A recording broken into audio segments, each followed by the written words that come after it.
Don't go away. We have, following the social media panel, and very interesting questions about engagement, case studies, and very hard to pin these guys down with any numbers. We have with us Omar Tahboub, the VP of Product at Bait.com. And Omar and I chatted a bit about the things that they've been doing recently to take a traditional product, Bait has been around for a long time, and turn it into a more social product, right? And so social is not just social media. Social is how do we integrate social features into any of our products, or as we were discussing yesterday in e-commerce, how do we integrate mobile features into our products? So I'll give the floor to Omar. Thank you. طيب اهلا وسهلا جميعا.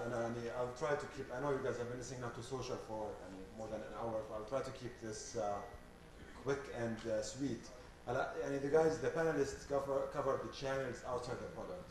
And in my presentation, what I'm going to try to do is mostly talk about what happens, the social inside.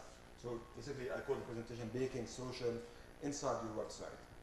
Now, the way I organized it is I put it into these layers that I kind of came up with based on my own experience. The outer one being the most popular, pages or channels, based on my own observation. Most companies, most websites tend to have a page. And then as you come inside, it becomes, which one?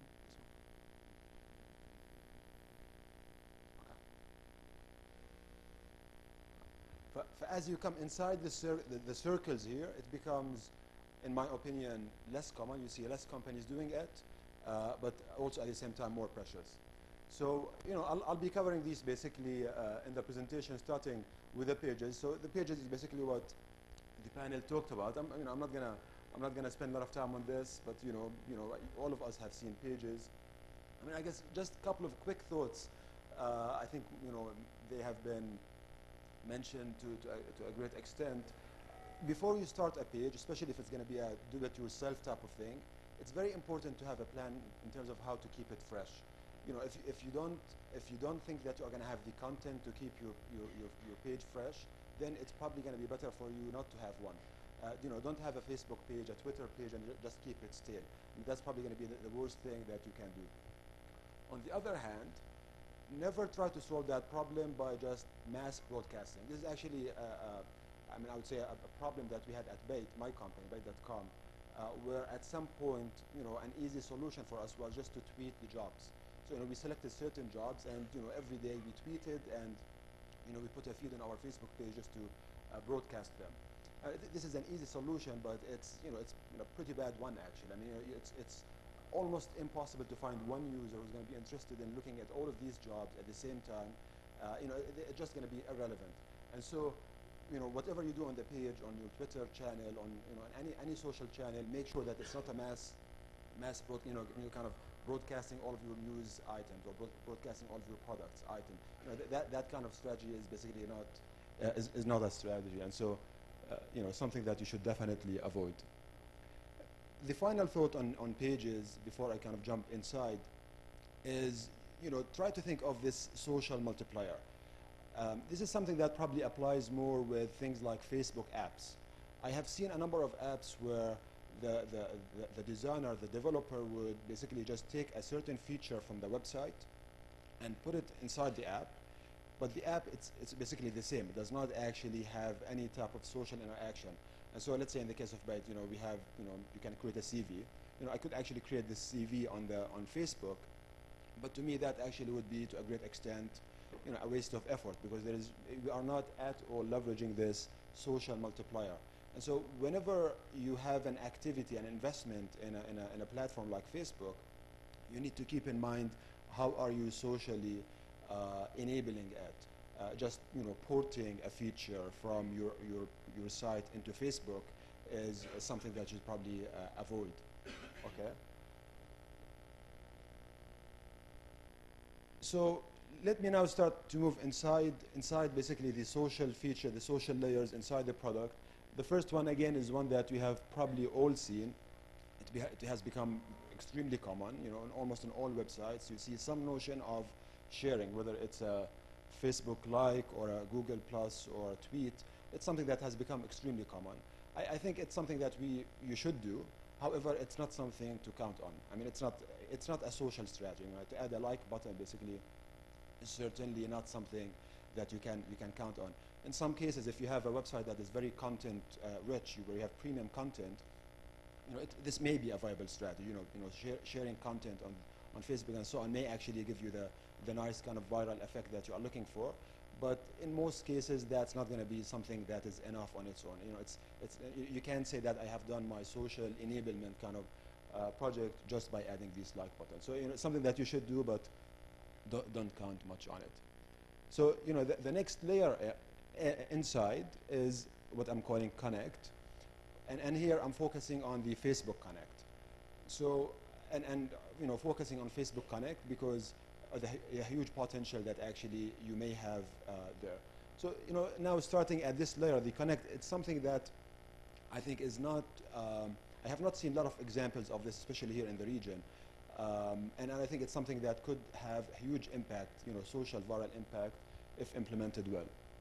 So the idea is you want to try to do this in a way where you have users on your site. These users have friends.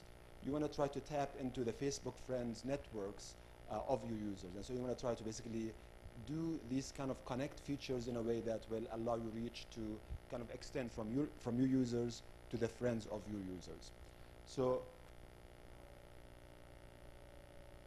the basic notion, at least I think one that that should work in a lot of cases, is you want to try to look at the data that you have on your site, the data and the activities. Look at the data that you can get from Facebook Connect, and then mash them together in order to create something meaningful. So here I'm looking at an example of a job site, so you know, something like Byte.com. So in a case of a job site, on the job site itself, on the right side, we have jobs. You know, so we have the job, you know, the company that posted the job. So you have the information of the job. So that's what I have inside the product. On the left side, you have basically the Facebook data. So by enabling the Connect, I do have access to pretty much everything on the left side. So my website, Byte.com, can have access to all of the, you know, whatever Facebook data that I want to get the permission for from the user. The idea is I want to try to blend these together in a way that makes sense, that offers that social interaction. And so there are definitely plenty of ways that you can do that. One way is this basically, which is allowing the user on Byte to find the companies, the job postings, where he can get a referral through one of his friends. And so, you know, there happens to be a posting at Ericsson inside Byte, but then, you know, I have some friends on my Facebook list that happen to work there. And so now I'm bringing these two together, which, you know, creates an interesting activity for my user. You know, my user now can go to his friends and ask for references for these postings on Byte. But then at the same time, you know, my selfish reason here is I want to get that viral effect. Here what is happening is my user will be reaching and getting recommendations from these friends and kind of promoting my site on my behalf. And so that's where you want to try to always, you know, bring things together. You want to try to, you know, offer that interesting, meaningful social activity, but then do it in a viral way where your user is promoting you and your website on your behalf. All right? So finally, you know, going into what I'm calling here the real deal, this is where basically you want to really try to consider each one of the features that you have on the site and look into meaningful ways to make them social. So, you know, the idea here is you want to try to think of real life social activities and, you know, expand the set of features that you have on the site to actually offer these activities.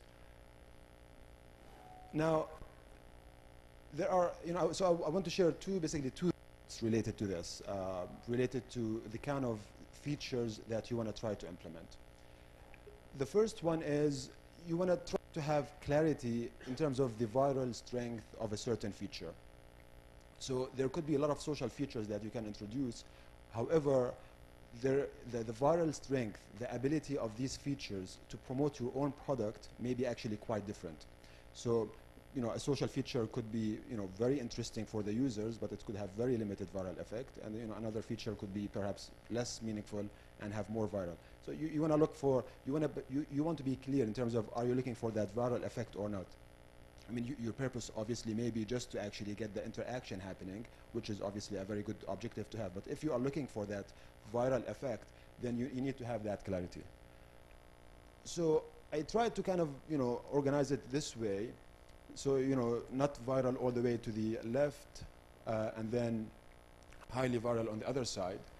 So, you know, a feature that may not be viral is one that where and I'll give examples in a second, but a not viral feature is one where the activities are limited to existing users. You know, by definition, the features could not be shared with somebody who's not on the site. So by definition, this will limit the virality of the feature. And at the same time, this gets even worse in terms of virality if users don't have a good reason to go and invite others. All the way to the end, a feature that is highly viral in terms of social impact is one where the feature by its design is not limited to the existing users of the site, and it gives a strong reason to the user to go and invite others. Some features could be designed in a way where in order to use it, you actually have to go and invite others. And I'll give examples now for both. So here is an example from TripAdvisor. You know, it's an example that shows that I think, in my opinion, an excellent social feature. However, you know, it's a very useful feature, but one that is not at all in my mind viral. So what's happening here is when I log in using my Facebook Connect in this case, I could look at, you know, what destinations my friends have recommended. I can look at where, you know, what places are popular and so on based on my Facebook opinions, which again is very useful. However, you know, all of us have to be already on TripAdvisor for this to work. So the feature by its design is actually, it works such that we are all on Facebook, we are all on TripAdvisor. If, for example, you know, the first person there, Iyad, is not already on TripAdvisor, I'm not going to see his activity on TripAdvisor. And so this feature is designed in a way where it's only meaningful for people on this site. At the same time, I don't really have a strong reason to go and invite new people so that I can look at their opinions. And so the feature is a very useful one from a social point of view. However, it's not a viral one. And so, you know, if you are looking actually for that viral effect, you know, that's not the kind of feature that you will want to implement. Now here is by definition a feature that is very simple, but at the same time very viral. In this case, this is an e-commerce site, Pottery Barn, and you know, it's basically a gift registry feature. You know, you are creating a gift registry, and by definition, it's a social feature. You have to actually interact with your friends, and you know, announce your gift registry to them. You know, that very act of announcing the gift registry is basically that social interaction that will, in this case, give meaning to the feature, the social meaning, but it will also, you know, give that nice viral effect to Pottery Barn in this case. It's actually, you know, it helps them promote the site. Another example is, again, you know, recommendations, in this case, LinkedIn. So in this case, this is the endorsement feature. You know, the very act of asking for an endorsement, you know, again, this is a social interaction. The only way you can do an endorsement is you have to interact with people, you know, for the most part outside the site. And, you know, you have to actually go and invite them. So in order to use the feature, you are kind of acting as an agent on behalf of the site. And so these two examples, the gift registry and the endorsement, are, you know, simple features, perhaps, you know, simpler than the first one that you saw on TripAdvisor, but, you know, by definition, they are viral features. So the second thing I wanted to mention about, you know, adding these social features into your product is you need to almost get into the psychology, actually, of understanding your users. Adding a social feature should always be based on real-life social interactions. You know, you shouldn't obviously add a social feature just for the sake of, you know, connecting certain technical dots on the site. a feature has to be based on your understanding of what actually people do in real life, what social interactions you want to enable, and then you go ahead and create the technology to enable that. So I wanted again to give an example from an area that I'm familiar with, job sites. So when you think about job sites, there are perhaps there's probably a long list actually of possible social activities that happen around job search. When I'm searching for a job, applying to a company, there's probably a large number actually of social activities that happen there.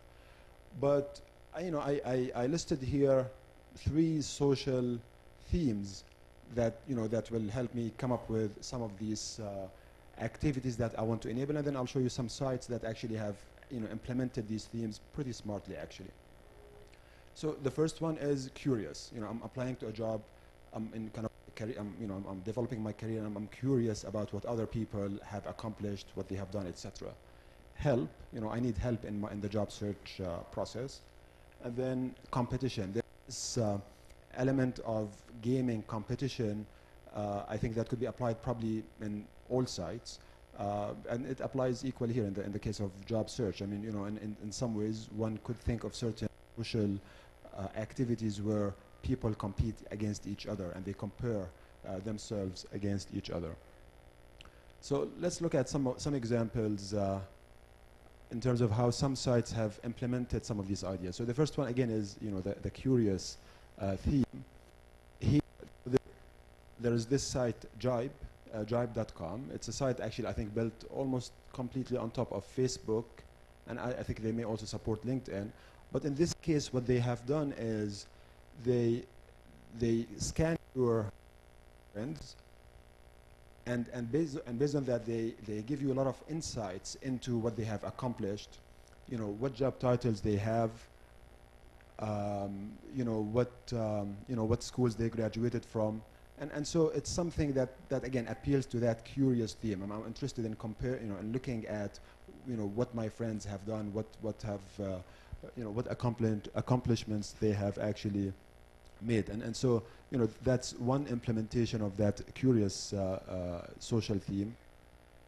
The second one is getting help. It's probably a more real social activity in the case of job search, but here there are 2 examples actually. The first one is a very interesting one by this company, topprospect.com.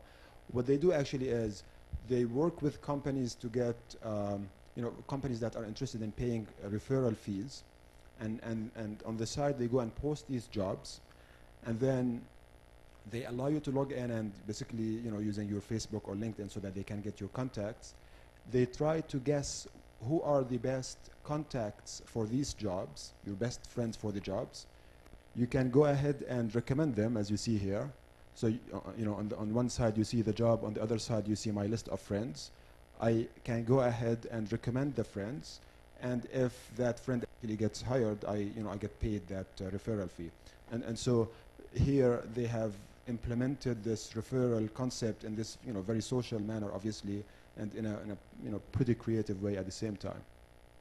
Another example, this is actually from Bait, where again for endorsements, you can basically you can get to get an endorsement, you can send a message to any of your contacts. So again, a very traditional approach basically to interact with your friends in order to get endorsed. And the competition. So there is this website identify.com, where again it's a site in job search business, and what they have done is also interesting. They have so I have myself and then my friends, and you see on the first side of the screen they have information about certain companies that are looking for certain scores of people, and then on the other side they ranked me and my friends based on our scores, and so they have kind of created this kind of almost competition between me and my friends in terms of the score. So again, an interesting aspect that may work in certain cases, may probably not in other cases. But whenever actually gaming actually could be quite powerful in a lot of cases. Creating a sense of ranking, awards, etc., is something that many sites actually have done, and it worked pretty nicely for them. So these, these were the thoughts I wanted to share. I guess at the end, I just wanted to plug in this commercial here. Oh, you guys can visit us at our booth, to look at our affiliates program. And thank you very much.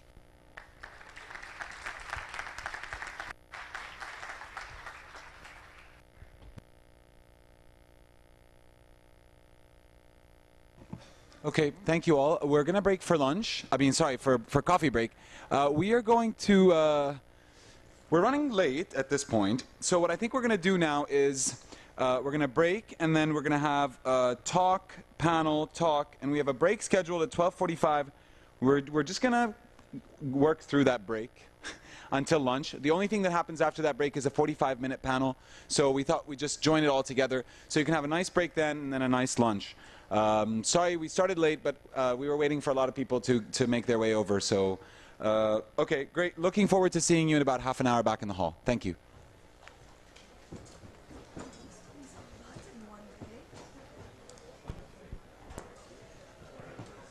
The mics are not on.